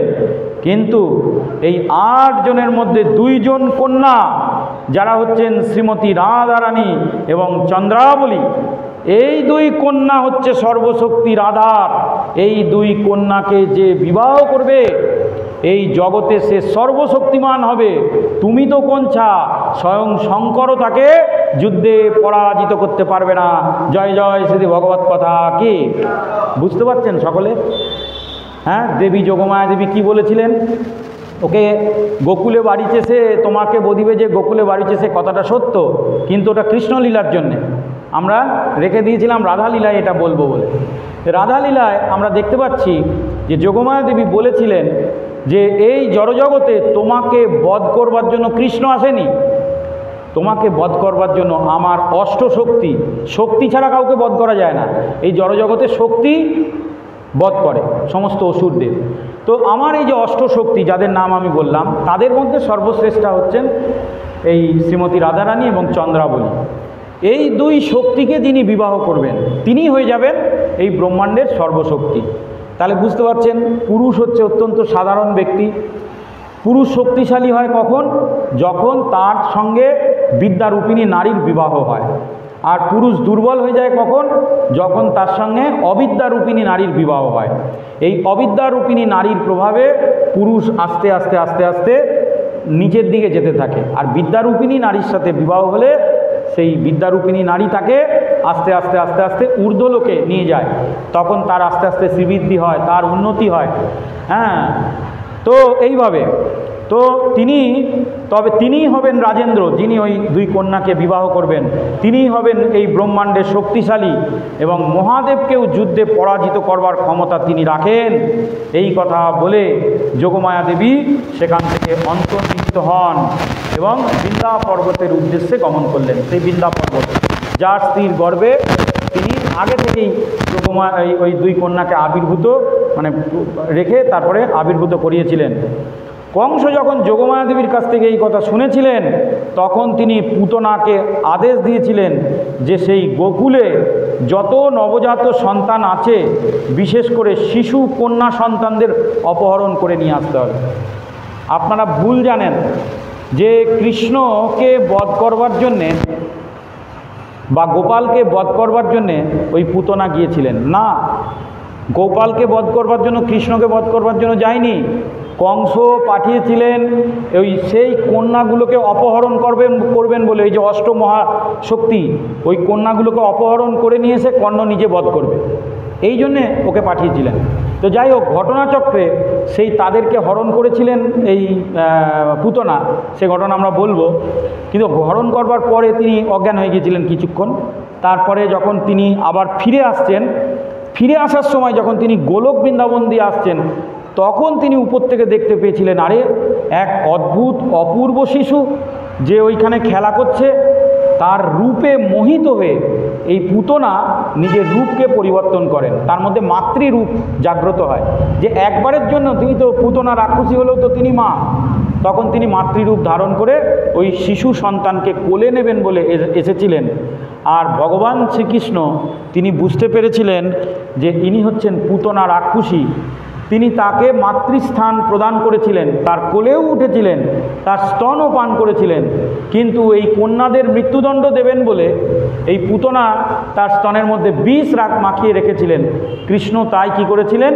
এই প্রকার মাতৃত্বের বিনাশ করবার জন্যে তিনি তার প্রাণকে হরণ করেছিলেন। জয় জয় শ্রী ভগবত কথা কি এইটা।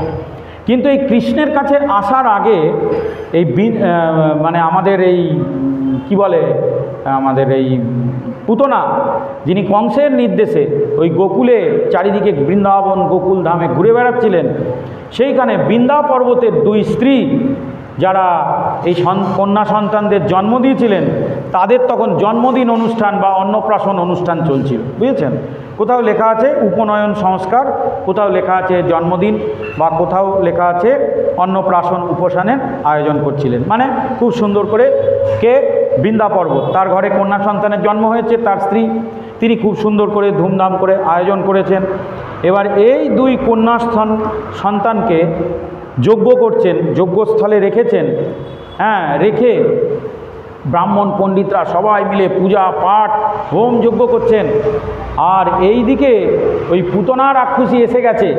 সেই পুতনা রাক্ষসী এসে দেখতে পেয়েছে, আরে এখানে একটা বিশাল যজ্ঞটজ্ঞ হচ্ছে, তাহলে মনে হয় এরাই হচ্ছে সেই বিদ্যারূপিণী শক্তি যার কথা কংস শুনেছে, যাকে আমাকে অপহরণ করবে বলে নিতে এসেছিল। তখন তিনি ওইখানে যজ্ঞ হচ্ছে, আর ওই চন্দ্রাবলী আর ওই রাধারানীকে ওই পুতনা হরণ করে নিয়ে চলে গেলেন। জয় জয় শ্রী শ্রী রাধা রানী কি। বুঝতে পারছেন, বৃন্দা পর্বতের আশেপাশে বৃন্দা পর্বত এবং তার স্ত্রীর এর মধ্যে বিশাল যজ্ঞটজ্ঞ হচ্ছে। সেখানে রাধারানী শিশু শুয়ে আছেন, চন্দ্রাবলী শিশু কন্যা শুয়ে আছেন, আর পুতনা এসে ওই দুই কন্যা সন্তানকে নিয়ে, তিনি ছিলেন খেচড়ি, আকাশ মার্গে উড়ে যেতে লাগলেন। এতে বৃন্দারাজ অত্যন্ত উদ্বিগ্ন হতে লাগলেন। তিনি সঙ্গে সঙ্গে রাজা তীর ছুটতে লাগলেন, কিন্তু তিনি ছিলেন মায়াবী রাক্ষসী, সেই তীর তার কোনো ক্ষতি করতে পারল না। তখন তিনি ব্রাহ্মণদের চরণে প্রার্থনা করলেন যে হে ব্রাহ্মণগণ, আমার কন্যাদের উদ্ধার করুন, কন্যাদের রক্ষা করুন। তখন ব্রাহ্মণরা কি করেছিলেন? অদ্ভুত সব মন্ত্র পাঠ করেছিলেন। বললেন হে রাজন, আপনি কোনো চিন্তা করবেন না, আমরা এমন মন্ত্র পাঠ করব, সেই মন্ত্র পাঠের মাধ্যমে এই খেচড়ি অর্থাৎ এই শূর্পণা কি যেন পুতনা, তিনি কি করবেন? একদম আস্তে আস্তে আস্তে আস্তে তার শক্তি হারিয়ে ফেলবেন এবং ধরাশায়ী হয়ে পড়বেন। তো তারা তখন মন্ত্র পাঠ করতে লাগলেন, আর এই মন্ত্রর প্রভাবে আকাশাচারী পুতনা যত এগোচ্ছেন তত দুর্বল হয়ে পড়ছেন। তখন আস্তে আস্তে আস্তে আস্তে এমন সময় এলো যে দুই শিশু কন্যা সন্তানকে ধরে থাকা তার পক্ষে কঠিন হয়ে পড়ল, এবং তাদের মধ্যে একজনকে সে নিচে ফেলে দিল। দুই হাতে দুইজন, একজন মানে তার শক্তি ক্ষয় হয়ে যাচ্ছে ব্রাহ্মণরা মন্ত্র পড়ছে বলে, এদিকে তিনি উড়ে যাচ্ছেন। আস্তে আস্তে আস্তে আস্তে একটা হাত থেকে, একটা ডান হাতে যিনি ছিলেন সেই ডান হাত থেকে একটা কন্যা সন্তান পড়ে গেল।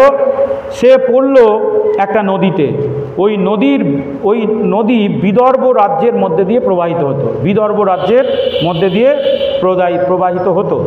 সেই বিদর্ভ রাজ্যের রাজা ছিলেন রাজা ভীষ্মক।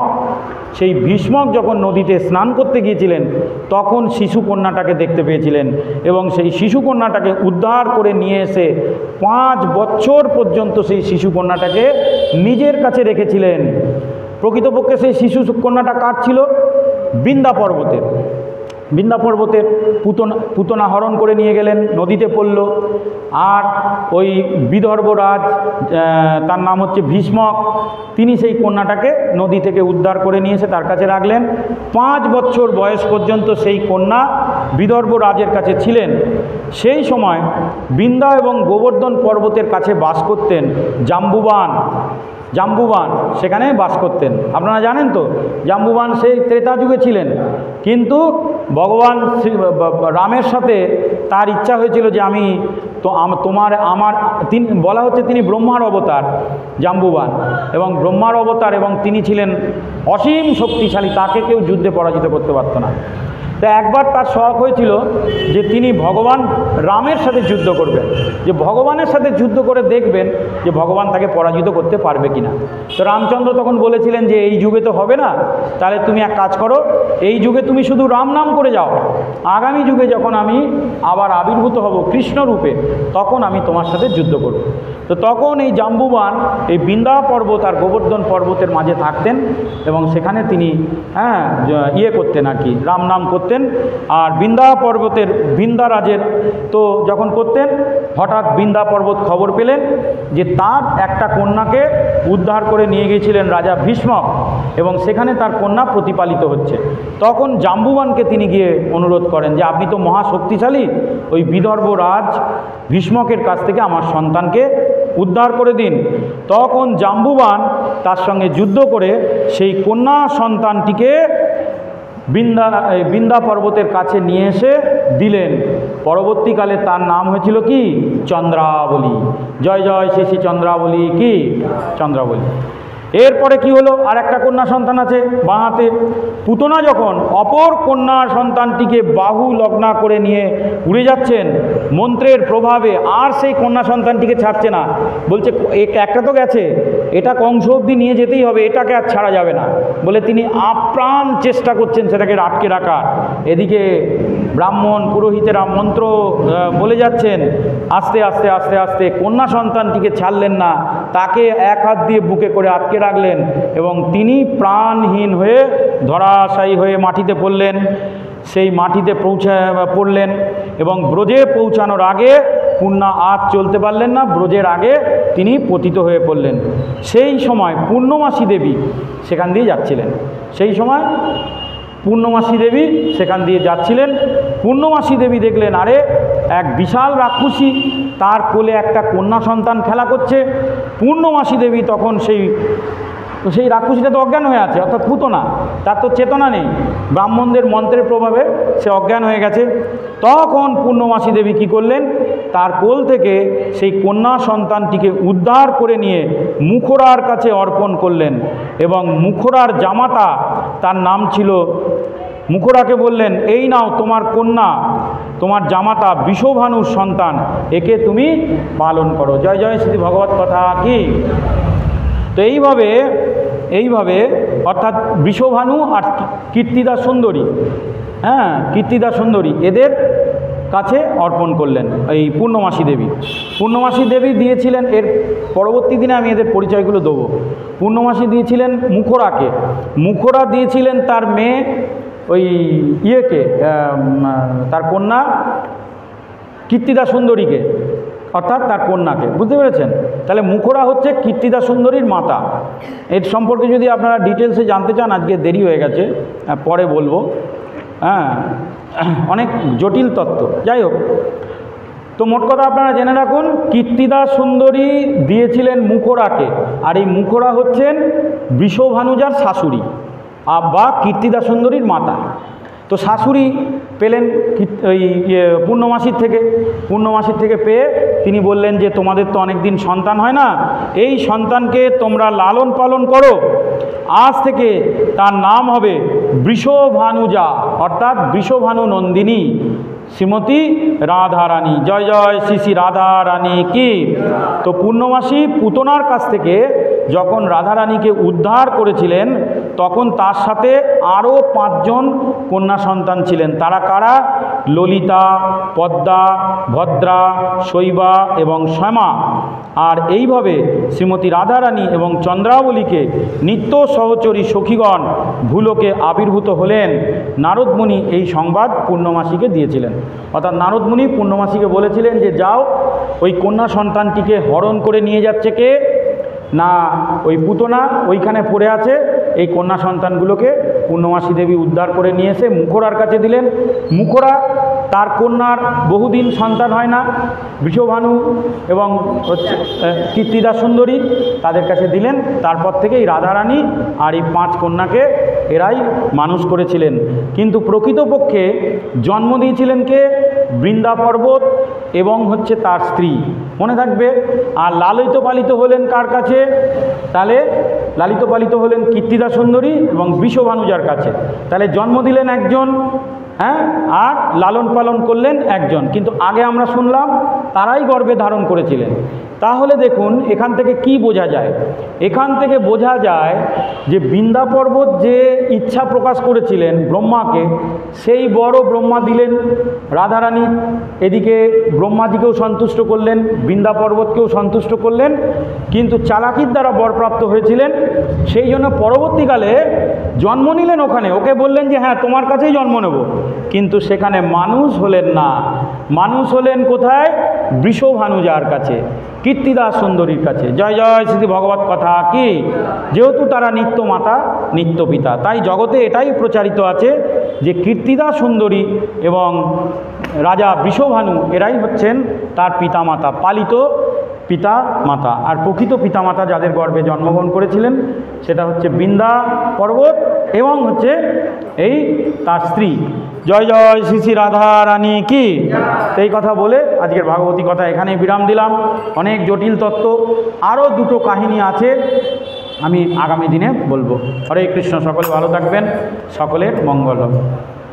জয় রাধা মাধব জয় কুঞ্জ বিহারী, জয় রাধা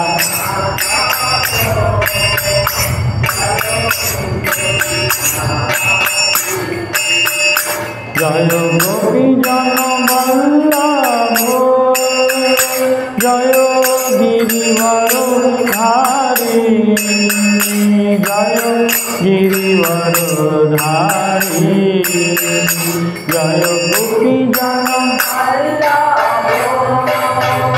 জয় গিরিবর ধারী।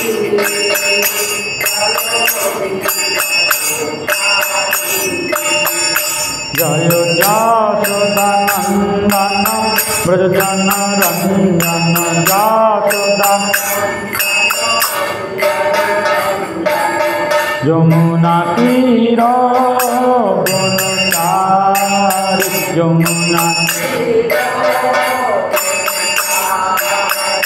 জয় রাধা মাধব জয় কুঞ্জ বিহারী জয় রাধা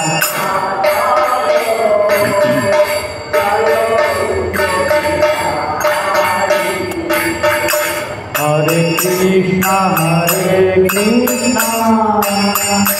कृष्णा कृष्णा हरे हरे हरे राम राम राम हरे हरे हरे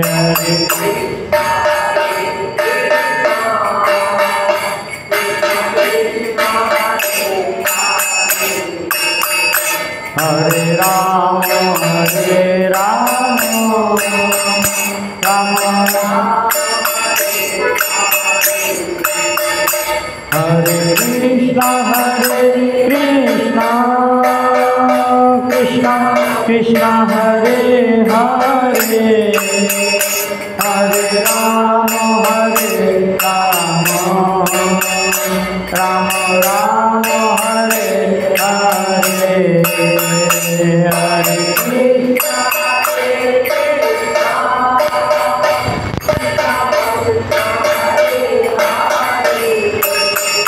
हरे राम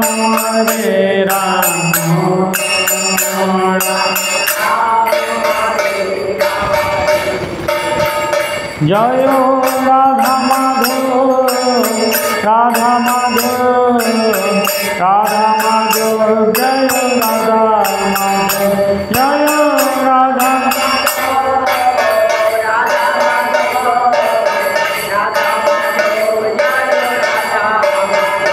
जय पंचतत्व जय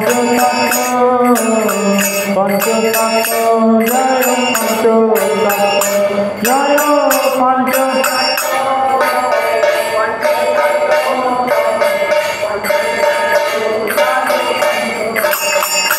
जय गौरनिताय गौरनिताय गौरनिताय जय गौरनिताय जय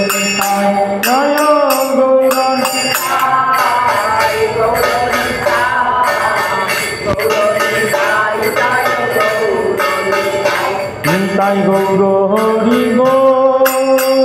हरि हरि हरि निताय गौर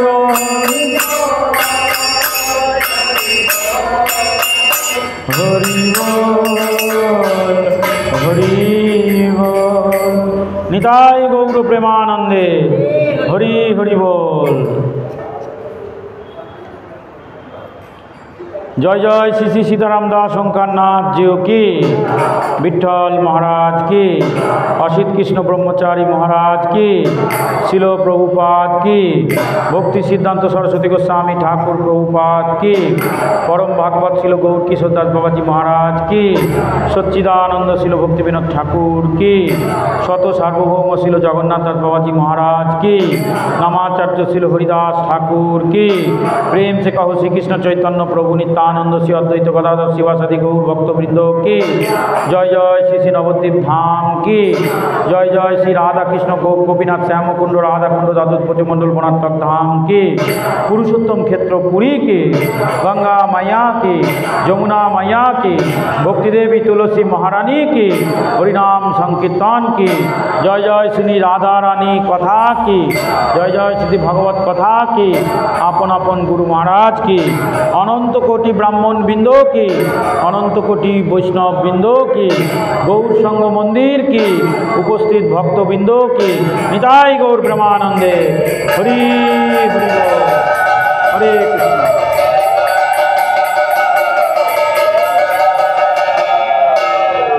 कृष्ण। সকলে ভালো থাকবেন, সকলের মঙ্গল হোক, এই কথা বলে আজকের অনুষ্ঠান এখানেই বিরাম দিলাম। আগামী 11ই সেপ্টেম্বর রাধা অষ্টমী তিথি সকলে পালন করবেন, আর এই রাধারানীর কথা আপনারা শ্রবণ করবেন। হরে কৃষ্ণ। আর এই চ্যানেলটা লাইক, শেয়ার, কমেন্ট দিয়ে সাবস্ক্রাইব করবেন। হরে কৃষ্ণ।